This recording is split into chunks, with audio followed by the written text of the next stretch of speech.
Welcome back to the Earth Medicine Podcast. I'm Laurel, your host, and today we have a very special guest. We have Christopher Shewchuk, and he is the founder of Eros and Soul and also Sovereign Life Sciences. Welcome, Chris. Thank you, Laurel. It's great to join you today. Oh, thank you. Well, you've had an incredible journey, and you have gone from an intimacy coach to a plant medicine entrepreneur. And from the conversations that we've had, I know that this was born from a mystical experience. The idea of Sovereign, which is the very first plant medicine-based male contraceptive. And I would love it if you could share with our audience a little bit about that mystical experience. Sure, yeah. Just for a little bit of clarity, I am still very actively involved in intimacy development with my partner, Jasmine. I feel like that's actually the core of what I want to offer and give to the world. And yeah, Sovereign, this plant medicine that brings contraception to men, really feels like it's this sister project that supports that vision. Yeah. That makes sense that they go hand in hand. So, yeah, I've had a few visions throughout my life. I feel like this was something that was woven into my being from a long time ago. And it's been a gradual process of uncovering the layers and understanding how this all fits together.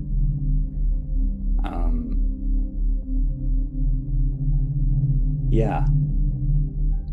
The vision that brought about Sovereign happened on a Beltane night back in 2020. I was insanely jealous, envious of a woman that I was pursuing and a man that she was interested in.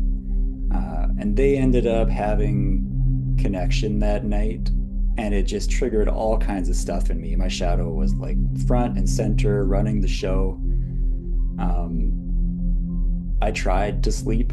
I remember tossing and turning and just getting nowhere, and then eventually falling into this dreamscape of stress, confusion. It was an intense night.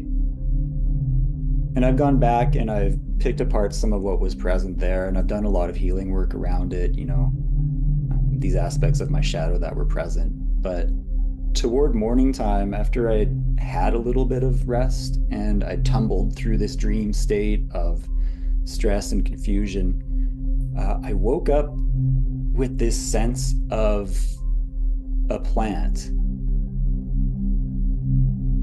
that would allow men to take on the responsibility as well as the freedom of contraception. And so I set out to find it, and fairly quickly I did. I almost couldn't believe it when I did find it. This was through online searching at the time. Yeah, beautiful plant. Something I really love about your work is how collaborative it is. Can you talk a little bit about what your future plans are with the indigenous tribes that understand how to work with this plant? For sure. I love this question. This is one of the aspects of the project I'm the most excited about. So this winter, I plan to travel to where the tribe that birthed this usage of the plant lives, make contact with them. I certainly won't be the first person to do so, but I have a sense I might be the first person to do so who's interested in learning directly from them in regards to bringing this plant to the world. So in particular, I want to consult with their wisdom keepers, the shamans who divined this usage of the plant, learn from them how to engage with the plant respectfully and honor the tribe, honor their wishes, and also honor the plant and the plant's wishes. Could you explain how plants actually speak to us? I wish I could. I find for myself, it's usually a master plant that helps bridge the gap. So in my case, that's either been ayahuasca or cannabis. For whatever reason, those two plants in particular, for me, and I've heard for other people, tend to open up the gateways of consciousness to receive downloads, not only from the plants, but from the cosmic mind, from the cosmic consciousness.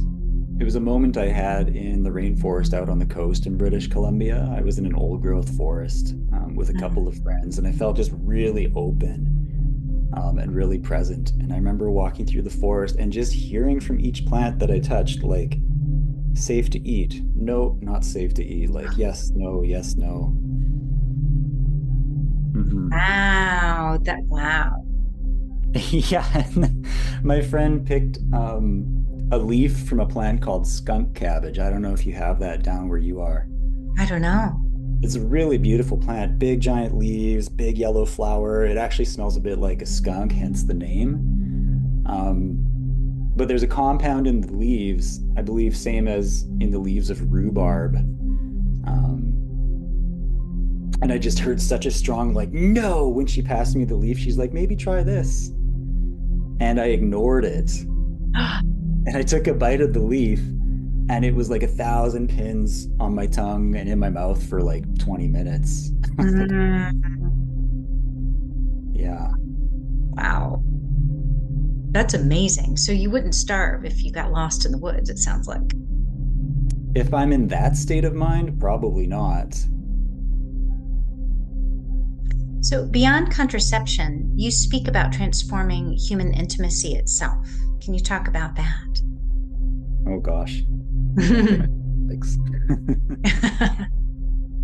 This is something my partner Jasmine and I have been collaborating on for a while. Things changed significantly for us about a year into our relationship. Jasmine had been working with traditional forms of contraception. Before I met her, there had been hormonal contraception. When we met, it was a copper IUD.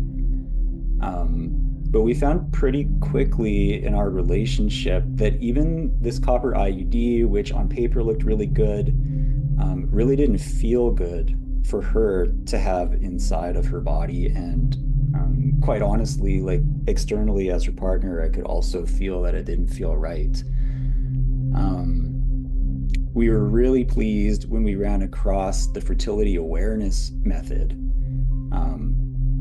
which really ultimately is an invitation for women to connect deeply with their cycles and their bodies, to get to know their cervix, how changes in cervical mucus and cervical position are a very clear metric for fertility or infertility, depending on where they are in their cycle.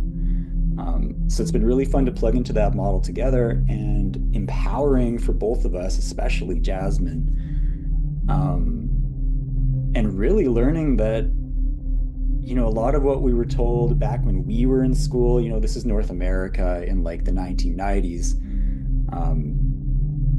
If you have unprotected sex, you're going to get pregnant. The risk is high. It's super scary, a lot of risk. And then Satan might pop out of the wall and take your soul at the end of it. Not true. Definitely not true. And I don't know if that's still being taught in school or not. I really hope it's not.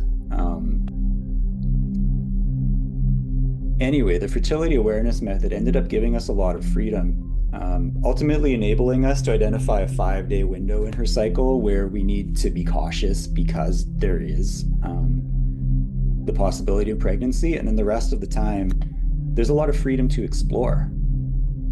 And without any of the side effects that Jasmine was experiencing with hormonal and traditional forms of contraception. And as we started to step into that, there was this incredible blossoming in our relationship where we started to weave in principles from Tantra, Taoism, my own experience with ejaculatory control and energy orgasms, and then moving and cycling orgasmic energy between us and through us.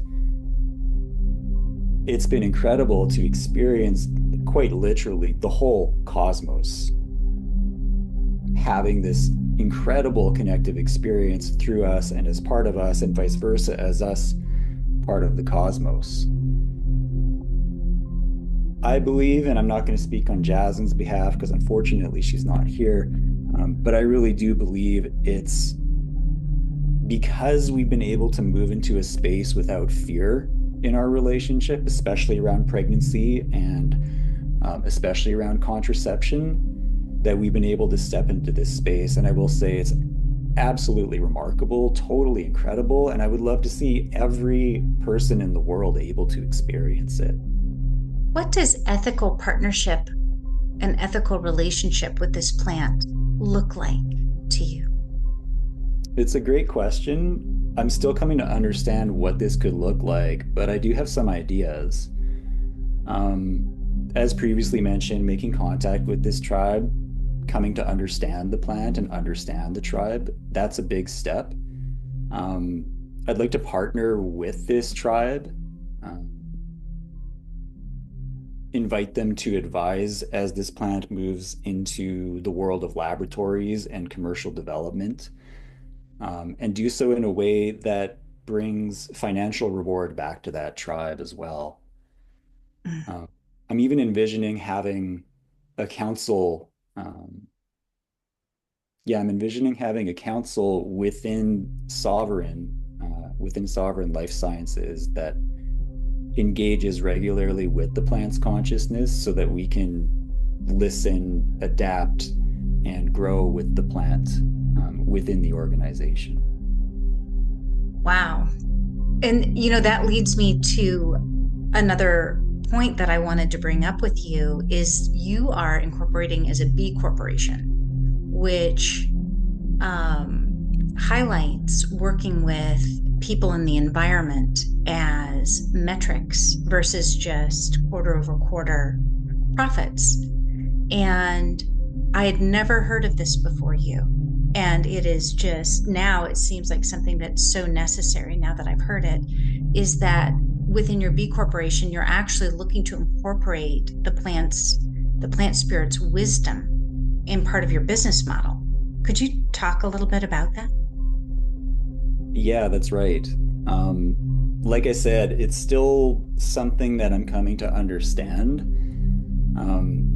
But I will share that even just a week ago, I engaged with the plant's consciousness and asked it what it wanted. And at first, I was getting these images of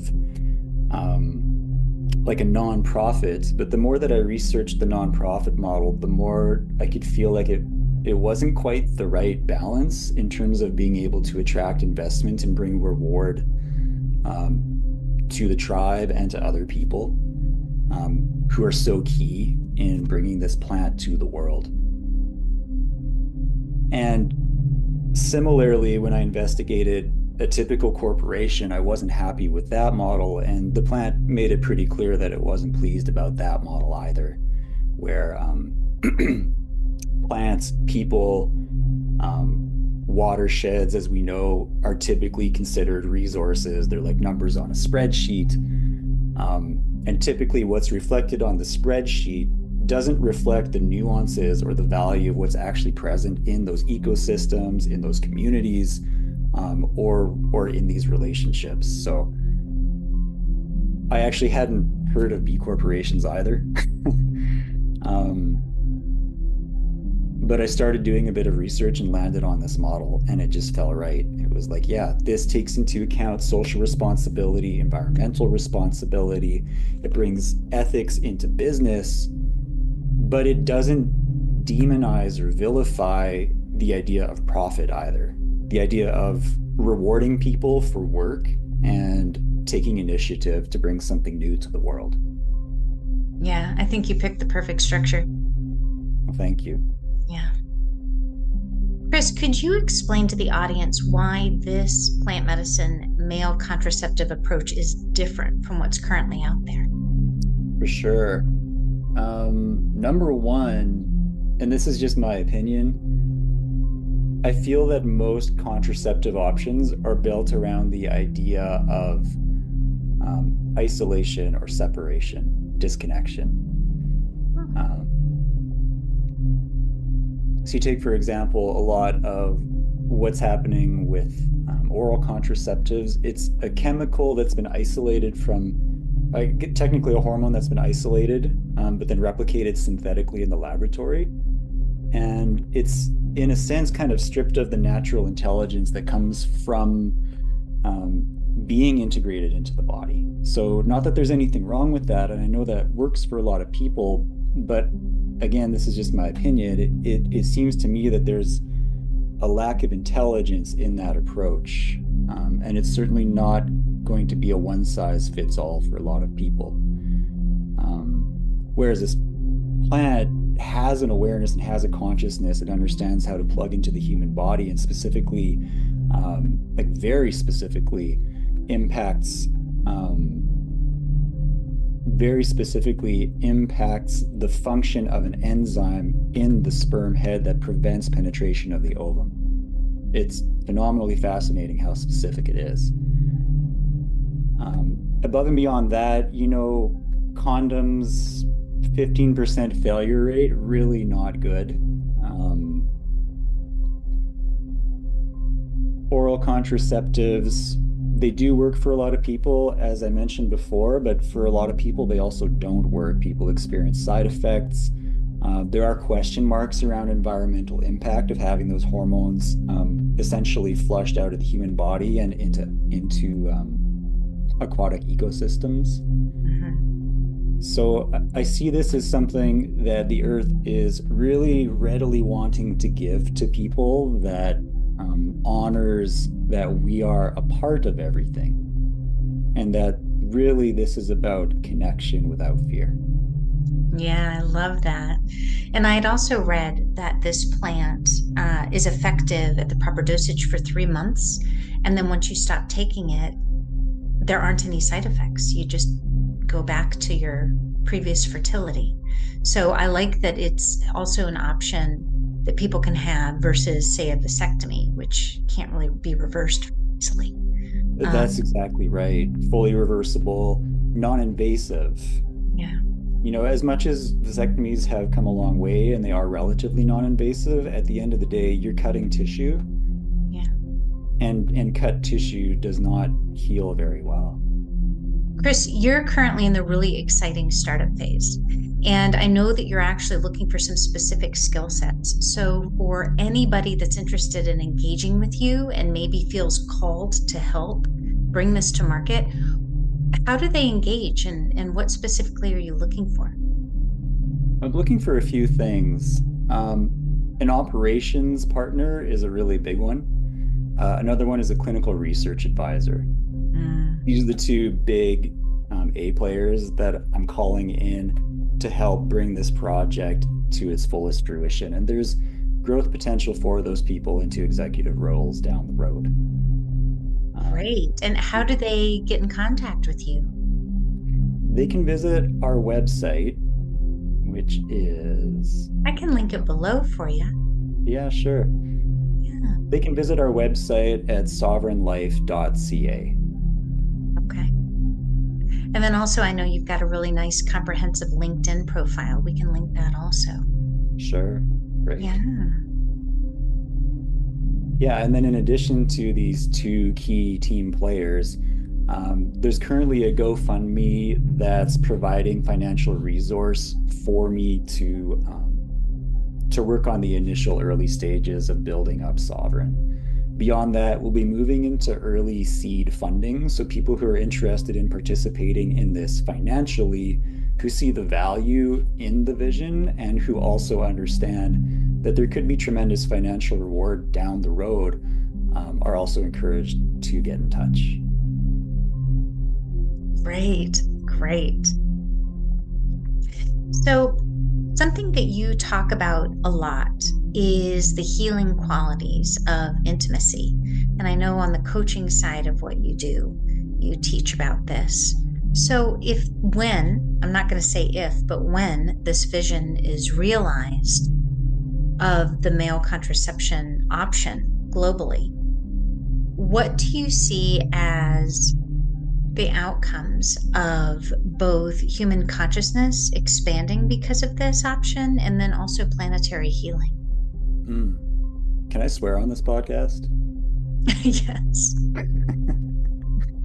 I like to say that people who are well loved and well fucked don't want to wage war.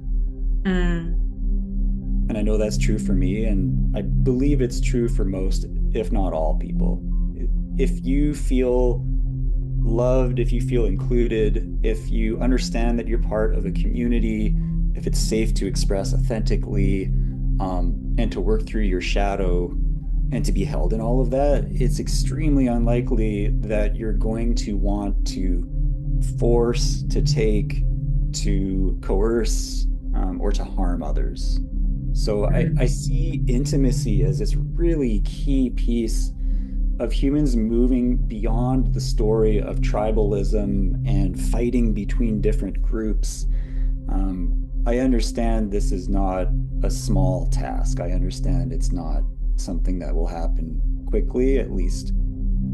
I mean, I would like to see it happen quickly, but this piece feels really important.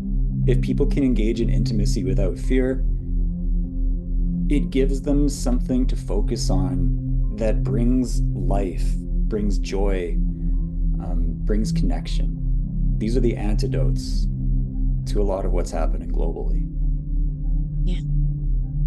And something that I think is important to note is that when you remove fear from an activity, it allows for higher emotions, higher on the logarithmic Hertz scale, of, say, gratitude and bliss, which range from 500 Hertz to 1,000 Hertz. That's really when healing occurs in the body, and when the hypothalamus and pituitary glands produce all those biochemical reactions that dump all the healing hormones into your blood. So really, I see the removal of fear as amplifying healing, not just in the long term, but just in the moment also for a lot of people. Can you talk a little bit about that and maybe what your experience is as an intimacy coach with that? God, I love that you can share this perspective of frequency. It's so fascinating for me to learn a bit about it through you. Mm. Hmm. What I witness both in my own relationship and in relationships that I've worked with is exactly like you're describing. There's a mindset shift that can happen in each moment, a choice between loving or being in fear. And that does resonate into every soul of the body, and it does ripple outward into all of the relationships that a person has. And the effect is instantaneous, even if some of the effects don't show up immediately. The impact is instantaneous. It really is. It really is. So let's go ahead and, since we have a little bit of time, could you talk about your intimacy coaching? Because I'm sure a lot of people listening, I'm sure that piqued their ear when we mentioned that earlier. Sure. Oh God, I love it so much. I love jamming out with people on their relationships, on intimacy, on sexuality. I feel so passionate about helping people find the sacred within a partnership or even within multiple partnerships. I recognize love takes many forms. It's tremendously rewarding to see people grow. And when I hear about experiences where they get to feel levels of pleasure and bliss that they didn't even know were possible, my whole being just lights up. It's one of the biggest gifts I've ever known. And it's beautiful that you don't bring any judgment to the table. You just let whatever is there be. Hmm. Yeah, it's pretty important. One of the people I've learned from says that sexuality is evolution. Ooh, what does that mean? The way I interpret it, it's something that's always growing, always evolving, something that we're always learning from and developing through.